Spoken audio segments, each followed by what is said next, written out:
నమస్తే, welcome to our channel. నేను సిరి. నిన్న జరిగిన నల్గొండ జిల్లాలో మన మాజీ ముఖ్యమంత్రి కేసీఆర్ కానీ, ఇక్కడ అసెంబ్లీలో రేవంత్ రెడ్డి గారు కానీ, అంటే దేనికోసం అసలు ఈ సభ పెట్టాం, దేనికోసం చర్చించాలని మర్చిపోయి నువ్వు ఇట్లా మాట్లాడుతున్నావు, నేను ఇట్లా మాట్లాడుతున్నా అని చెప్పి మాట్లాడుకోవడమే జరిగింది. అంటే ఒకరినొకరు నువ్వెంత అని మాట్లాడుకోవడం జరిగింది.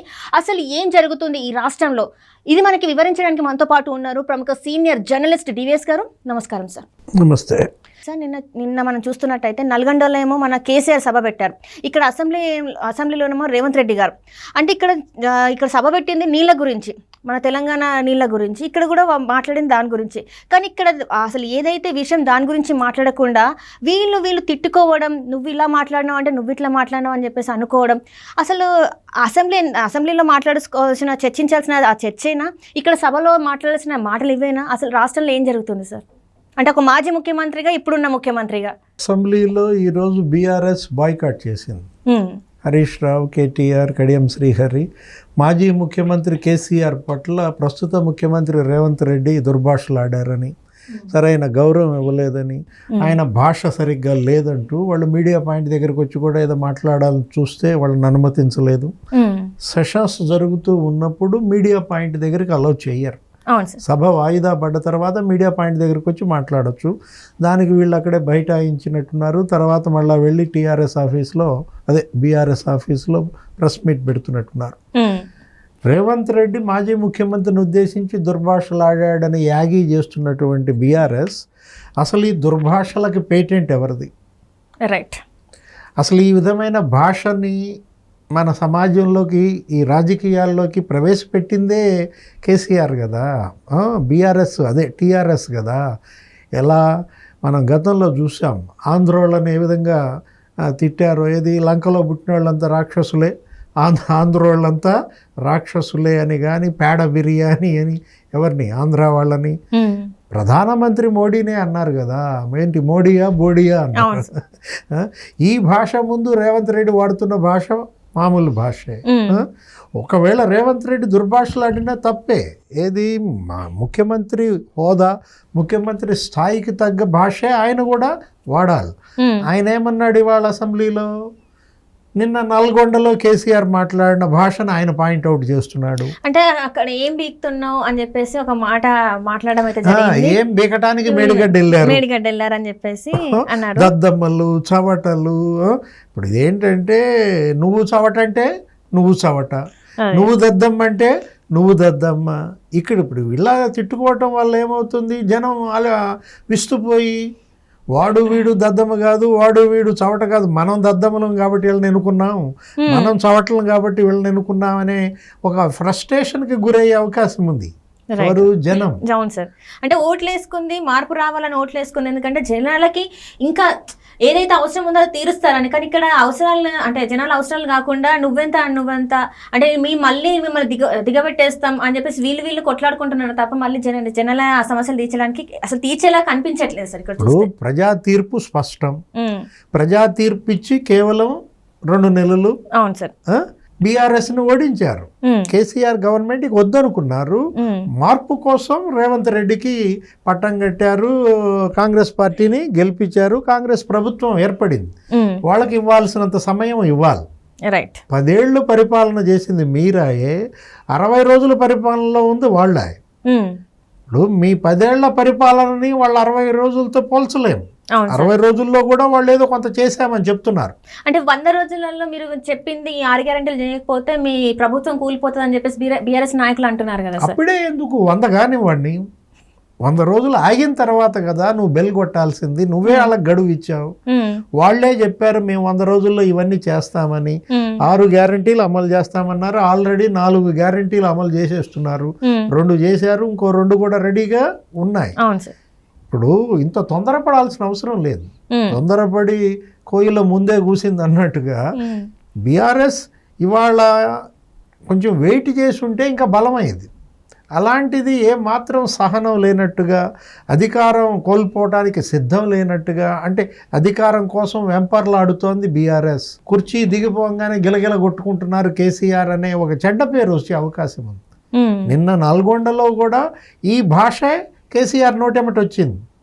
ఇప్పుడు ఎవరైతే మర్యాద కోరుకుంటున్నారో నువ్వు మర్యాద ఎప్పుడు నీకు దక్కుద్ది? నువ్వు మర్యాద ఇచ్చినప్పుడు దక్కుద్ది.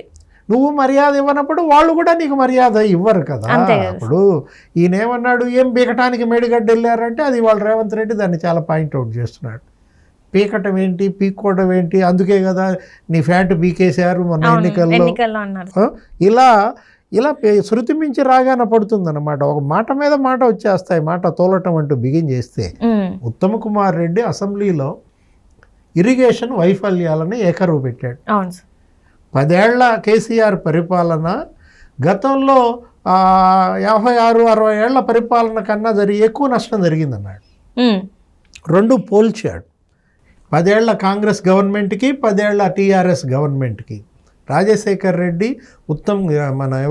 కిరణ్ కుమార్ రెడ్డి, రోసయ్య వీళ్ళ ముగ్గురి హయాంలో ఆ 10 ఏళ్లలో కృష్ణాలో 10,665 టీఎంసీల నీళ్లు వస్తే డైవర్షన్ జరిగింది 750 టీఎంసీలే. నీ 10 ఏళ్లలో, కేసీఆర్ 10 ఏళ్లలో 9,000 టీఎంసీలు ఫ్లడ్ వస్తే కృష్ణాలో డైవర్షన్ జరిగింది 1,200 టీఎంసీలు. తేడా ఎంత? 450 ఎక్కువ. 450 టీఎంసీలు అదనంగా వాళ్ళు తోడేస్తుంటే నువ్వు కళ్ళు మూసుకున్నావా? ఇది ప్రశ్న. దీనికి మనం కేసీఆర్ జవాబు చెప్తాడేమోనని ఎదురు చూసాం.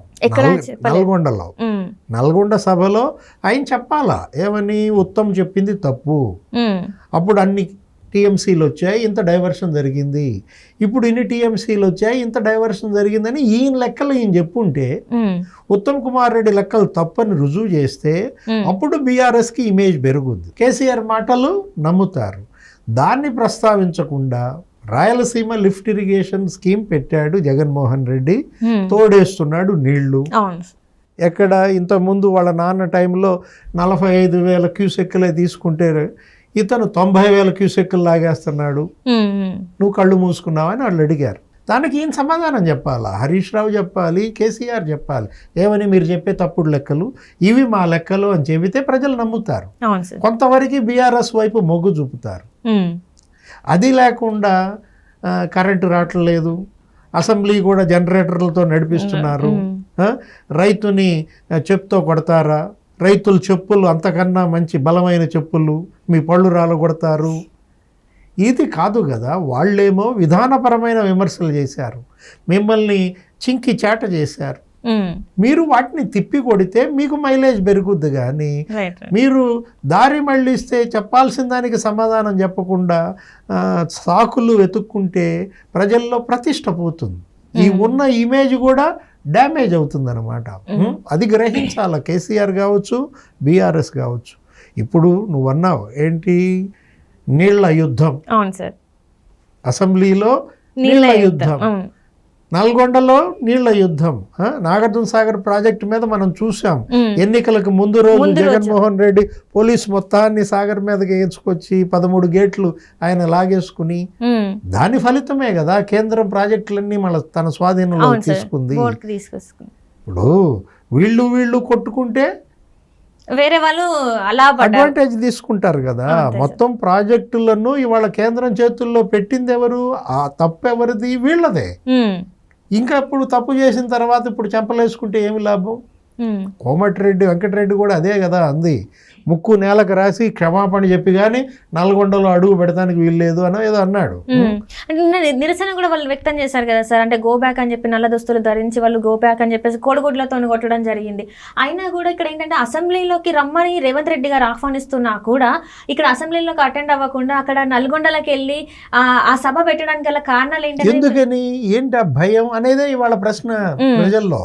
ఏది అనారోగ్యం, ఈయన ఆపరేషన్ చేయించుకున్నారు కాబట్టి ఈయన వెళ్ళలేకపోయారు, ఏదో ప్రమాణ స్వీకారం చేసి ఇంటికి వెళ్ళిపోయాడు అనుకుంటున్నారు. ఇప్పటిదాకా సభకు రమ్మని వీళ్ళు వారం రోజుల నుంచి పిలుస్తున్నారు, మేడిగడ్డ తీసుకెళ్తామని రమ్మన్నారు, హెలికాప్టర్ కూడా పెడతామన్నారు. మాజీ ముఖ్యమంత్రి గౌరవానికి ఏమి మేము తగ్గించమని. కానీ ఈయన శాసనసభకు వెళ్లకుండా నల్గొండ సభకు వెళ్ళడం ఏంటి? ఆరోగ్యంగా ఉన్నారు, నిన్న గర్జన చేసింది పులి, ఏది చాలా తీవ్రమైన ప్రసంగం చేశారు. అంటే గతంలో కేసీఆర్కి ఇప్పుడు కేసీఆర్కి తేడా ఏమి లేదు. పాత కేసీఆరే కనిపించాడు ప్రజల్లోకి, బీఆర్ఎస్ శ్రేణుల్లోకి, కేడర్లోకి నమ్మకం పెంచేదే. ఈ రోజు ఆయన కనుక సభలోకి వెళ్తే, రైట్, నిన్న నల్గొండ సభకి వెళ్ళి ఇవాళ శాసనసభకి వెళ్ళలేదేంటి అంతే అనే ప్రశ్న వస్తుంది. శాసనసభలో కనుక ఆయన ఎల్లుంటే ఇవాళ వాళ్ళ యొక్క రిసీవింగ్ ఎలా ఉంటేదో తెలిసేది. ఏది రేవంత్ రెడ్డి ప్రభుత్వం, కాంగ్రెస్ పార్టీ. ఎందుకని కేసీఆర్ సభకు వెళ్ళటం లేదు? భయమా? అది ఇప్పుడు సభకు వెళ్తే వాళ్ళు అవమానిస్తారని ఈయన ఎక్కడన్నా అధైర్యంగా పడుతున్నారా? అంటే వాళ్ళు అడిగే క్వశ్చన్స్కి వీని దగ్గర ఆన్సర్స్ లేవనుకోవాలా సార్? అంటే ఏదైతే ఇప్పుడు అంటే రేవంత్ రెడ్డిని ముఖ్యమంత్రి స్థానంలో చూడలేకపోతున్నారా? అంత కంటగింపుగా ఉంటుందా? అది కాదు కదా. కేసీఆర్ ఏంటంటే ఆయన మరి దగ్గర ఆయన 6 దశాబ్దాల ఇది ఉంది కదా. ఆయన ఏంటి కేంద్ర మంత్రిగా చేశారు, లోక్సభ సభ్యులు, మరి రాష్ట్ర మంత్రిగా చేశారు, శాసనసభలో ప్రాతినిధ్యం వరుస పెట్టి అటు లోక్సభ ఇటు అసెంబ్లీ, సుదీర్ఘ పార్లమెంటేరియన్గా ఆయనకున్న చరిత్ర రేవంత్ రెడ్డిని ముఖ్యమంత్రిగా చూడలేకపోవటం ఉండదు. కాకపోతే ఏంటి, ఆంధ్రప్రదేశ్ శాసనసభలో అక్కడ మాజీ ముఖ్యమంత్రికి జరిగిన అవమానమే ఇక్కడ ఈ సభలో కూడా తనకు జరుగుద్దనా? మనకు తెలుసు చంద్రబాబును అక్కడ ఆ సభలో ఎంత అవమానించారో, ఆయన భార్యను ఎంత అసభ్యంగా బిహేవ్ చేశారో, ఆయన కళ్ళ నీళ్లు కూడా పెట్టుకున్నాడు. ఏంటి, మళ్ళా ఈ కౌరవ సభ గౌరవ సభగా మారితేనే అడుగు పెడతాని ప్రతిజ్ఞ కూడా చేశాడు చంద్రబాబు. అదే ఇక్కడ రిపీట్ అవుతుంది. వీళ్ళు కూడా తనని చంద్రబాబు లాగా అవమానిస్తారనే భయంతో ఈయన వెళ్ళటం లేదా అనే ప్రశ్న, సందేహం ఇవాళ తెలంగాణ సమాజంలో వస్తుంది. ఆంధ్రప్రదేశ్ లాగా తెలంగాణ దిగజారుద్దా? ఆంధ్రప్రదేశ్ శాసనసభలో అక్కడ అవమానం జరిగినంత మాత్రాన్ని ఇక్కడ జరుగుతుందా? మనం ఆయన ఎందుకు భయపడాలి సార్? యాజ్ ఏ నువ్వు తెలంగాణని నువ్వు చావు నోట్ల తలకాయ పెట్టి తీసుకొచ్చినావు కదా, తెలంగాణని తీసుకొచ్చి నువ్వు ఎందుకు ఇంత భయపడాలి? నువ్వు తప్పు చేయనప్పుడు వచ్చి మాట్లాడొచ్చు కదా, అడిగే క్వశ్చన్స్ అన్నిటికీ ఆన్సర్ చెప్పొచ్చు కదా. భయం అని మనం అనుకో. కేసీఆర్కి ఎందుకు భయం ఉంటుంది? కేసీఆర్ భయపడేవాడు కేసీఆర్. కానీ ఏంటంటే వీళ్ళు మరి దుందుడుగ్గా ఉన్నారు, వీళ్ళు మరీ దూకుడుగా వెళ్తున్నారు, చేయకూడదు ఏమైనా చేస్తారా అనేటటువంటి ఒక సంకోచం ఏదన్నా ఉన్నట్టుగా కనపడుతోంది. ఇప్పుడు భాష కూడా అదే కదా.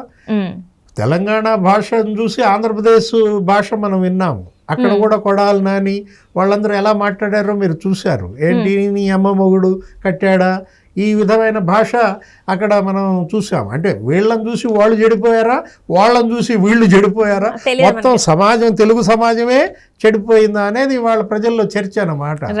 ఇది కాదు కదా ప్రజలు కోరుకున్నది. ఏది, వీళ్ళకి అధికారం ఇచ్చింది ఏంటి? మార్పు కోసం. వీళ్ళని ముఖ్యమంత్రులను చేసింది, వీళ్ళని గెలిపించింది సమాజంలో మార్పు కోసం, ప్రజల జీవితాల్లో మార్పు కోసం. జీవన ప్రమాణాలు పెంచాల్సిన వాళ్ళు సమాజ ప్రమాణాలను దెబ్బతీయటమే ఇవాళ దురదృష్టకరం, విషాదం అన్నమాట. Right sir, right. Thank you so much sir.